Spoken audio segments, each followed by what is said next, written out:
Welcome everyone. In this video, our goal is to create a grass type asset and link it to a landscape layer of our choosing inside of our landscape material. So let's get right to it. I'm currently in my landscape blueprint brush level. You can do this in any level that you want, but this is mine for the choosing. Here we are in our content browser, and under the landscapes folder, I'm going to right-click on our landscapes folder and add a new folder. And I'm going to name this foliage. And then I'm going to right-click on our foliage folder here, and I'm going to add another new folder. And this one I'm going to call grass types. Okay, so here you can see my pathway, content, landscapes, foliage, grass types. And right over here in the content browser, I'm going to right-click. And in my right-click menu, I'm going to come under Foliage, and right here is Landscape Grass Type. Let's go ahead and click on this, and I will call this LG for Landscape Grass underscore Grass underscore 01. Hit Enter, and then let's double-click on this asset to open it up. All right, I'm going to just dock it across the top up here quickly. Okay, now the way this works is inside of this grass type asset, we can add some grass varieties. So I'm going to click on our Add Element Plus button here. And you can see we've got element 0. Let's expand that out. And there are 3 different types of grass meshes that I'm going to be adding to this. The first one right over here, I will make my field grass.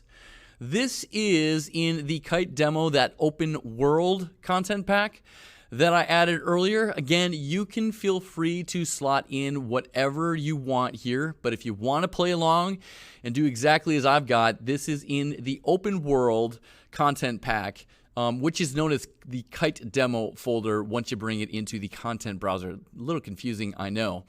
Okay, so I'm going to slot that in. Grass density, this is obviously going to determine how dense that grass is going to be. I'm going to set this to 300. Use grid. I am going to not use grid right now. We're going to explore the use of this grid later on when we create fields. Start and end call distance. I'm going to leave that at 10,000 right now. We'll talk more about call distances later on. This is essentially the distance at which these will not appear anymore. A distance from 10,000 Unreal units away from the camera, these will start to go away. Okay, next I'm going to set my scaling here to be not uniform. I want to set it to be free because I want to have a little variety here. This is going to be the scale of your mesh in the X, Y, and Z planes. And my scale Z I want to set to a minimum of 0.25 and a maximum of 3, just so I have some height variation there. Random rotation, yes, I do want this checked on so that these meshes are randomly rotated. Align to surface. This, if it is checked on, it is going to basically grow perpendicularly out of the surface it is applied to. Thus, if it was applied to a steep slope, it would be shooting straight out the side. So I'm going to uncheck this. These other 2 checkboxes here, receives decals. We don't need that one. We're not going to be projecting decals onto our grass types. Cast dynamic shadows. Now, you got to be thinking here. A dynamic shadow is a shadow that updates, like as the sun moves across the sky, for example, you see a tree's shadow kind of moving as the sun moves, a dynamic light source creating a dynamic shadow. Now, we're not going to be worrying about that for something as small as field grass. In fact, if you can have no shadows for your field grass at all, that is going to help improve performance. So we're going to say cast dynamic shadows. No, thank you. Okay, so with that, I'm going to save this asset, and we're going to have this linked to our grass layer inside of our material. So next thing you should do with that grass type saved is find your landscape material, and currently I've got my M material created here slotted to my landscape. Those of you that took the shortcut for your landscape material, it will be the M landscape. For us that created the landscape material from scratch, make sure that you've got your M material created open. Here's the pathway on how to get there. Okay, and the way we're going to link this up is we're going to come right above our master material node here. Now, this is a little bit interesting and unique in that grass types, they don't get plugged into the master material node here. Instead, we can just right-click in some empty space and type in landscape grass. And here you're looking for one called landscape grass output. Click on that guy. And you're going to bring in a node that just says grass at the top, and it's got an input called grass, and immediately you're going to get this little pop-up warning saying, hey, your input is missing. We need something to go into this grass input. You can just exit out of that for the time being. Okay, I'm just going to zoom up on this one a little bit. Okay, and with this grass node selected, we need to slot in a grass type, and we only have one so far, so if I click on this drop-down, you can see our grass type. Now, right here is the name of our input, grass, grass. The important part of this node is what grass type you map to it. It doesn't really matter what name you give it here, although since we are wanting this to be grass, it makes sense to call it grass. But honestly, you could call this potatoes for all that I care. It doesn't really matter. Now, what we need to plug into this, I'm just going to scroll over to the left here a little bit, is a right-click, a landscape sample node, landscape layer sample node right there. Okay? And this is going to ask you to provide a name. Now, right over here in the details panel with this node selected, our parameter name, we should name grass.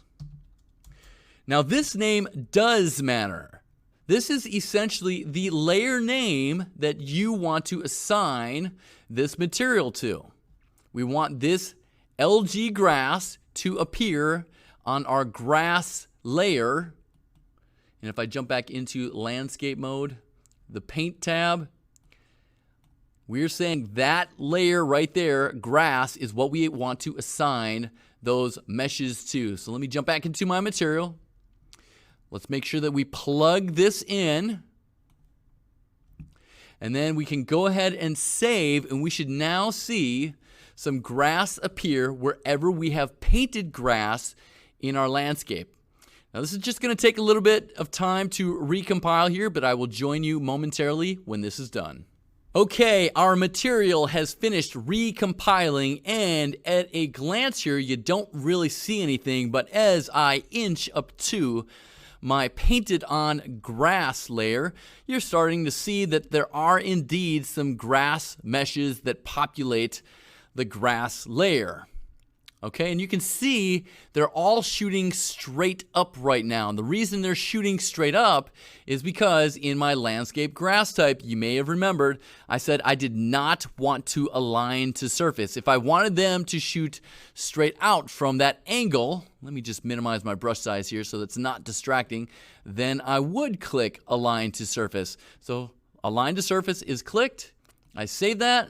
And I jump back into my level, and now you're noticing that the grass is kind of growing more straight out from the angle of my landscape. Okay, now I want to add some more variety to this, because right now it's just kind of some clumps of grass, and that's all well and good, but we can do better. And the way we can do better is to jump back into our landscape grass type here, and to add some more grass varieties. So let's click this plus button one more time. We're going to add another grass mesh. I have a hard time saying that, by the way.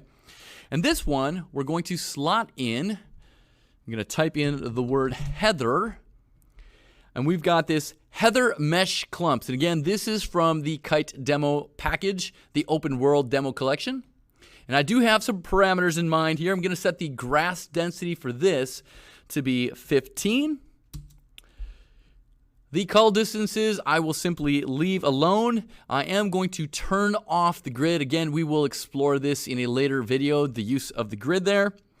I am going to change my scaling here from uniform to free. And I want to change my z-scale to be a minimum of 0.5 so they can be half as tall as they currently are right now. And I will change the max to be 2, doubly as tall. Here I will say, yes, let's keep the random rotation. I will align the surface, and I'm going to uncheck these two. This enabled density scaling, we'll explore that in another video later on down the road as well. Okay, so if I save this, jump back into my level, now you can see I've got some of those purple heather clumps in there as well. And you can see how we can keep taking this a step further and a step further. Let's go ahead and add another grass variety. So I'm jumping back into my LG Grass 01. Let's scroll up to the top. Add another grass variety here by clicking on this plus button. Scrolling on down, this is going to be element 2. And for this one, I want to slot in, let's put in some buttercups. B-U-T-T-E-R. SM Buttercup patch. This is also in the Kite demo, the open world demo collection. And I'm going to set the grass density for this to be 20. Feel free to fiddle around with these after this video, by the way. Use grid, I'm going to check that off as well. I'll leave the cull distances alone. I'm going to set, we'll leave the scaling to be uniform. And I'm just going to set the scale X to be 0.5. And when I hit enter there, we register that. And I'm going to set this to be 0.5 in the X, Y, and the Z. And random rotation, yes. Align to surface, yes. And we will uncheck these two. Let's save this one more time. Come back to our landscape, and now you can see some of those buttercup type flowers populating the landscape as well. So just to give you a demonstration too as to how you can alter up your density here, because this is maybe a little sparse. Go back to your LG grass, and maybe I say I want my field grass to have a grass density of, let's double it, let's go 600. Save that out, jump back in, and you can see there's a thicker concentration of grass. Feel free to play around with those values. I'm going to set it back to 300 for now. Save, and that is all well and good. Now, this is a decent enough way to add some different meshes to your landscape, some foliage, if you will, but it is one of 3 ways that we're going to explore in this course as to how you can add foliage into your landscape. Now, there are a couple drawbacks to this particular approach. In our landscape grass type up here, there are no rules that we can set pertaining to, hey, can this particular grass mesh grow on a given slope type? We can align to the surface normal, but we don't have any rules that say, hey, only apply to an angle up to 45 degrees and not any higher than that. We also can't set any rules here in terms of the height at which these are valid grasses to apply. For example, maybe grass doesn't grow once we reach an elevation of 3,000 Unreal Units. You see that a lot in nature where there is, say, a tree line where trees only grow up to a certain elevation but not above that. Using this approach, you don't have rules like that you can set in your grass type. So it's good to know some of the positives and negatives to using grass types and hooking them up right here in your landscape material. But it is a cool approach nonetheless. All right, guys, that is going to do it all for this video. We will see you in the next one.